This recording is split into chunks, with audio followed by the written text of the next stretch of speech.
नमस्कार, मैं पूनम मिश्रा आज अपने संस्कृत सागर चैनल में आप सबों का हार्दिक स्वागत करती हूँ। पिछले वीडियो में हम लोगों ने संधि और संधि के भेद पढ़े थे, जिसमें स्वर संधि के 5 भेदों को हम लोगों ने पढ़ा था, जहाँ तक अयादि संधि तक हम लोग पढ़े थे।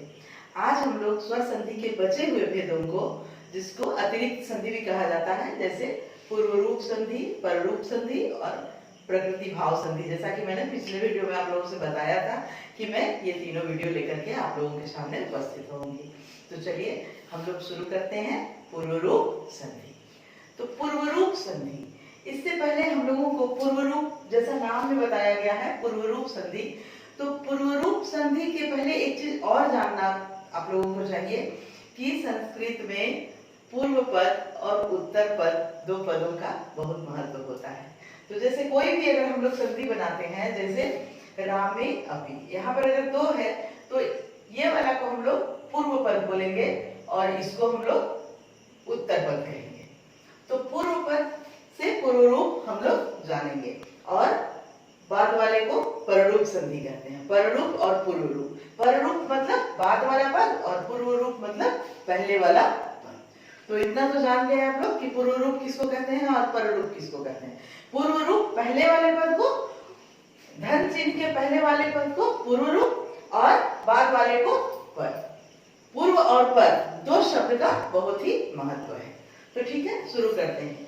पूर्व रूप संधि।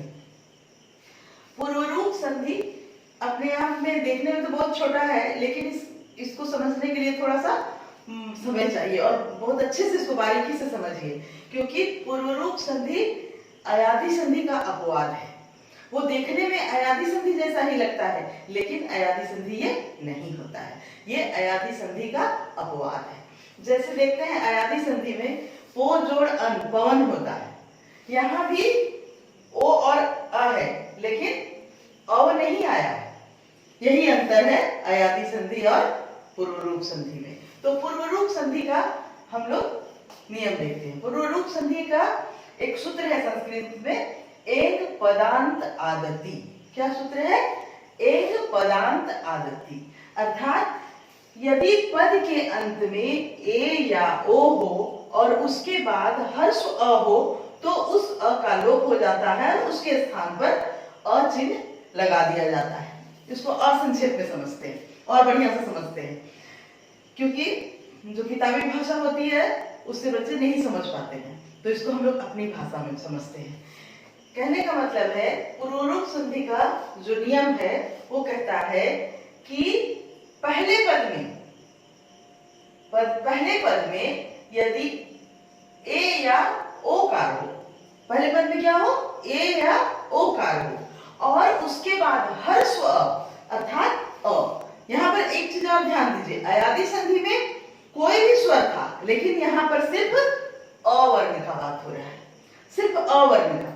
तो ए या ओ के बाद अवर्ण आवे तो अ, इसको अच्छे से जानिए एकदम संक्षेप में, कि अ स्वयं अनुपस्थित हो जाता है। ये यहां से उठ करके चला जाता है और अपने स्थान पर ये अवग्रह चिन्ह, इसको अवग्रह चिन्ह बोला जाता है। ये क्या है? अवग्रह चिन्ह। ये अवग्रह चिन्ह छोड़ जाता है। क्या है? यदि शब्द के अंत में, पद के अंत में ए या ओ आवे और उसके बाद हर्ष अ आवे, तो अ स्वयं अनुपस्थित हो जाता है और अपने स्थान पर अवग्रह चिन्ह छोड़ जाता है। और पहले का पद जो है वो जैसा है वैसे ही इस रूप में यहाँ आ जाता है। तो जैसे रामे धन अपि, यहाँ पर एक आर है, एक आर के बाद अ की संधि हुई है, तो ए और अ मिल करके यहाँ पर अ हट जाता है और अ अपने स्थान पर अवग्रह चिन्ह छोड़ जाता है और रामे जैसा है वैसा ही हो जाता है। अर्थात इसका ए और अ दोनों मिल करके ए हो जाता है और ए हो करके अ हट करके अ के स्थान पर अवग्रह चिन्ह हो जाता है। समझ गए? तो इस तरह से और भी उदाहरण देखते हैं। प्रभो धन अत्र, प्रभो अत्र, को धन अयम, को अयम, सो धन अवदत्, सो अवदत्। एक चीज और ध्यान में रखना है, अयादि संधि और पुरुरूप संधि में अंतर क्या है छोटा संधि, लेकिन इसमें थोड़ा सा समझना है कि पुरुरूप संधि और जो अयादी संधि है, तो यहाँ पर क्या है कि ये पहला जो प्लस, जो धन चिन्ह के पहले वाला जो पद है वो पद है। ये पद, संस्कृत में पद उसको कहते हैं जिस शब्द में कोई विभक्ति लगी हो। जिस पद में कोई विभक्ति लगी हो उसे पद कहा जाता है। तो यहाँ पर भी रामे, इसमें सप्तमी विभक्ति लगी हुई है। प्रभो, को, सो, इसमें प्रथमा विभक्ति लगी हुई है। तो इस तरह से पहले पद में जो विभक्ति युक्त रहता है उसको पद कहते हैं। इसलिए पहले पद में ए या ओ हो और बाद में हर्ष अ हो। याद रखना है अयादी संधि में सिर्फ अ ही नहीं, कोई भी स्वर हो सकता है, लेकिन हमारे पुरुरूप संधि में केवल अ वर्ण आना है। तो इस तरह से ए या ओ के बाद अ आवे तो अ स्वयं यहाँ का अनुपस्थित हो जाता है और अपने जगह पर ये अवग्रह चिन्ह छोड़ जाता है। और इस तरह से रामे धन अपि, रामे अपि, प्रभो धन अत्र, प्रभो अत्र, को धन अयम, को अयम, सो धन औदत, सो औदत। और भी उदाहरण हम लोग देख सकते हैं, जैसे देवो धन अस्ति, बने धन अस्मिन। यहाँ पर देखिए बने, बने में सप्तमी विभक्ति है। भवने, भवने अस्मिन, भवने अस्मिन को भी बना सकते हैं भवने धन अस्मिन, तो इसमें भी सप्तमी विभक्ति है। तो इस तरह से हमारा पुरुरूप संधि समाप्त हुआ। आपको अगर इसमें कहीं भी दिक्कत है तो थोड़ा एक बार और देख लेते हैं कि पुरुरूप संधि जो है अयादी संधि का अपवाद है, क्योंकि दोनों देखने में एक ही जैसा लगता है।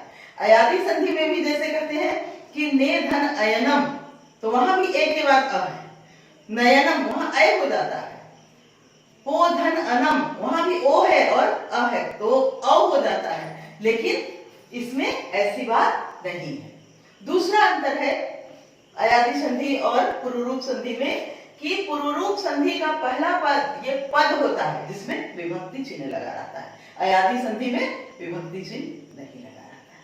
यही अंतर आपको समझना है। तो इस तरह से आज हमारा पुरुरूप संधि समाप्त होता है। पुरुरूप संधि के बाद हम लोग अब पररूप संधि पढ़ेंगे। पुरुरूप संधि आप लोग समझ चुके हैं, तो अब देखते हैं पररूप संधि। पर मतलब होता है बाद का, पूर्व मतलब होता है पहले का। तो पररूप संधि का एक सूत्र है एंगी पररूपम। एंग, एंग जो लिखा हुआ है इसके अंतर्गत, इस प्रत्याहार के अंतर्गत ए और ओ वर्ण आते हैं। ए और ओ स्वर वर्ण आते हैं। तो इस सूत्र के अनुसार यदि उपसर्ग के अकार के बाद धातु का ए या ओ रहे तो उपसर्ग का अकार भी बाद के स्वर का रूप ले लेता है।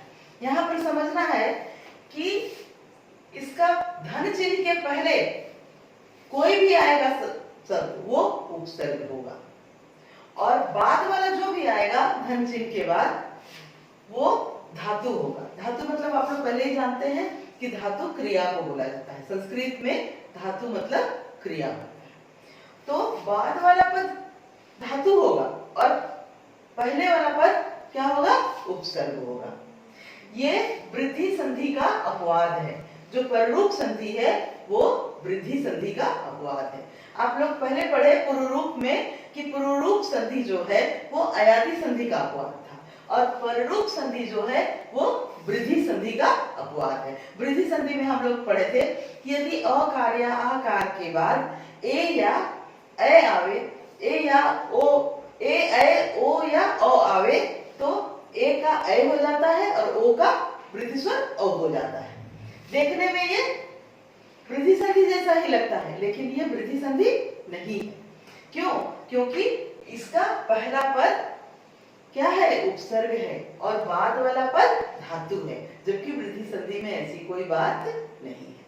तो देखते हैं, प्रधन एजते प्रेजते, उपधन ओसति उपोषति, उपधन एजते उपेजते, प्रधन ओसति प्रोसति। तो आप लोग समझ गए कि पररूप संधि में पहला वाला जो इसके जैसे प्र है, प्र में क्या छुपा हुआ है, इसमें अकार छुपा हुआ है और अ के साथ ए की संधि हो रही है। तो यहाँ पर कहना है कि उपसर्ग में जो अ है वो बाद वाले ए में मिल करके इसी का रूप ले रहा है और ये भी ए बन जा रहा है। क्या बन जा रहा है, ए बन जा रहा है। इसलिए प्रधन एजते प्रेजते। उप में इसमें भी अ है, क्या है, अ है और इसमें ओ है, ओ है। तो ये दोनों मिलकर के ये बाद वाले स्वर, बाद वाला स्वर क्या है, बाद वाला स्वर ओ है। तो ये अ जो है वो बाद वाले स्वर का रूप ले रहा है। जैसे ये दोनों मिलेगा तो ये अ जो है इसी का रूप ले लेता है और ये दोनों मिलकर के ओ ही हो जाता है। जबकि वृद्धि संधि में ऐसा नहीं है, उसमें अ के बाद वो आता तो वृद्धि स्वर, ओ का वृद्धि स्वर ओ हो जाता, लेकिन यहाँ पर ऐसी बात नहीं है। वृद्धि जो हम लोग वृद्धि संधि पढ़े हैं, वृद्धि संधि में अ या आ के बाद ओ या औ आवे या ए आवे तो ए का वृद्धि स्वर ए और ओ का वृद्धि स्वर ओ हो जाता है। लेकिन पररूप संधि में ऐसी बात नहीं है। पररूप संधि कहता है कि हमारा जो ये पहला पद है वो उपसर्ग है और बाद वाला पद जो है वो धातु है। मतलब धातु होना चाहिए बाद में और पहले होना चाहिए उपसर्ग। तो अ जो है, जो उपसर्ग का अकार है वो बाद वाले स्वर का रूप ले लेता है, अर्थात बाद वाला रूप, पर मतलब बाद में, बाद वाला रूप ले लेता है। इसलिए इस संधि को पररूप संधि कहा जाता है। पूर्व रूप में पहले वाला रूप लेता है और पर रूप में बाद वाला रूप लेता है। उसमें भी यही सूत्र था। तो एंग में ए या ओ वर्ण आता है, ए या ओ वर्ण आता है। ये दो वर्ण अगर पहले हो जाता है, पहले के समान रूप लेता है तो पूर्व रूप हो जाता है, बाद वाले स्वर के रूप लेता है तो वो क्या हो जाता है, पर रूप हो जाता है। तो इस तरह से हमारा पर रूप संधि पूरा हुआ। पूर्व रूप, पर रूप और अब प्रकृति भाव। तो हम लोग देखते हैं प्रकृति भाव संधि। प्रकृति भाव संधि को ही प्रगृह्य संधि भी कहा जाता है। ये इसका एक सूत्र है, ईदुदेत द्विवचनम प्रगृह्यम। ईकार, उकार और एकार। नाम से ही जैसा लग रहा है, इकारांत, उकारांत या एकारांत शब्द यदि द्विवचन में रहता है तो उसमें कोई भी संधि नहीं होती है। देखिए जैसे मुनि धन आगच्छतः, यहाँ पर मुनि, मुनि मुनि मुनय रूप चलता है तो मुनि द्विवचनांत है। इस मुनि का मतलब है दो मुनि, तो ये भी द्विवचन है। साधु धन इमो, यहाँ साधु भी साधु साधु साधवा रूप चलता है तो साधु मतलब दो साधु, ये भी द्विवचन है। लता लते लता, यहाँ लते मतलब दो लताएं, सविते मतलब दो सविता। तो इस तरह से जब पहला पद के अंत में द्विवचन हो और वो भी ईकारांत, उकारांत या एकारांत शब्द के अंत में ईकार या दीर्घ इकारांत या दीर्घ उकारांत या एकार हो और बाद में कोई भी स्वर वर्ण हो तो इन दोनों में कोई संधि नहीं होती है।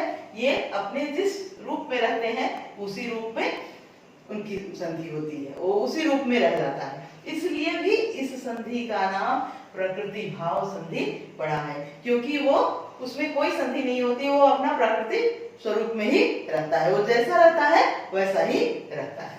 तो फिर एक बार देखते हैं कि प्रकृति भाव संधि। प्रकृति भाव संधि का सूत्र है ईदुदेत द्विवचनम प्रगृह्यम। ये सूत्र है। इस सूत्र के अनुसार दीर्घ इकारांत, दीर्घ उकारांत और एकारांत शब्द के जो द्विवचन में रहता है उसके बाद यदि कोई भी स्वर वर्ण आवे तो इन दोनों में संधि नहीं, संधि जो होती है वो अपने जिस रूप में है उसी रूप में रहता है, इसमें कोई भी बदलाव नहीं आता है। तो इस तरह से आज हमारा स्वर संधि का सारा भेद कंप्लीट हुआ। जैसा कि मैंने पिछले वीडियो में आप लोगों से कहा था कि मैं तीनों संधि लेके आऊंगी, तो आज आप लोगों का तीनों संधि समाप्त हो गया। तो इसी तरह से इसके बाद हम लोग नेक्स्ट वीडियो में व्यंजन संधि लेकर के आएंगे। और मैं आपसे एक बात और कहना चाहूंगी कि जिन्होंने अब तक मेरे चैनल को सब्सक्राइब नहीं किया है वे लोग इस चैनल को सब्सक्राइब करें, लाइक करें और इसी तरह से मेरा भी उत्साह वर्धन करते रहें। तब तक के लिए धन्यवाद। मिलते हैं नेक्स्ट वीडियो में।